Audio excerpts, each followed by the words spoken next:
helping you find your happiness. Stop feeling that you're not good enough. Today we're going to talk about something that affects so many of us, that nagging feeling of not being good enough.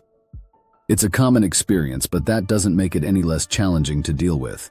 Let's start with something important. Having these thoughts doesn't mean there's anything wrong with you. In fact, research from Oxford University shows that about 70% of people experience imposter syndrome and feelings of inadequacy at some point in their lives. What's interesting is that some of the most successful people often struggle with these exact same thoughts. Some of the world's top CEOs, artists, and scientists have openly shared their battles with self-doubt. But here's what they've learned, and what you're about to learn. These thoughts are not facts. Over the next few minutes, I'm going to share some practical, science-backed strategies that have helped countless people transform their relationship with self-doubt and improve their confidence. And trust me, what you're about to learn might completely change how you view yourself. Let's begin with a powerful technique called evidence mapping. Take a piece of paper and write down your "I'm not good enough" thought at the top, whatever it is and why it is that you think you're not good enough. Now, underneath it, write down every piece of evidence that contradicts this thought. Include small wins, compliments you've received, challenges you've overcome. Keep this list somewhere visible and add to it regularly. Here's another effective strategy: changing your internal dialogue. Instead of saying, "I'm not good enough," try asking yourself, "What can I learn from this situation?" Research in cognitive psychology shows that by shifting from a judgment frame of mind to a curiosity perspective, you can greatly reduce anxiety and while also increasing your problem-solving abilities. Consider this real-world scenario. A professional gives a presentation and makes a minor mistake. Their mind immediately goes to, "I'm not good enough." But let's reframe this. Did the presentation achieve its main goal? Did people understand the key points? Usually, what we perceive as massive failures are barely noticed by others. The next technique is called the friend perspective. When these negative thoughts arise, ask yourself, would I say this to a close friend who was in the same situation?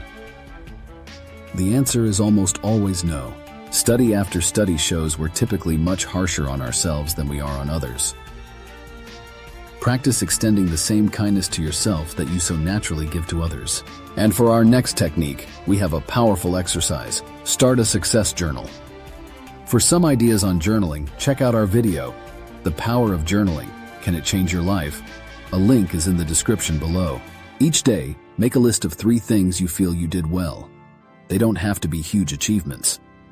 Maybe you made someone smile, solved a small problem at work, or simply managed your time well. Research from the University of California shows that acknowledging our small wins can significantly boost confidence over time. Remember, the goal isn't to completely eliminate these thoughts. That's unrealistic and probably not the best outcome. Instead, we're learning to recognize them for what they are, just thoughts, not facts.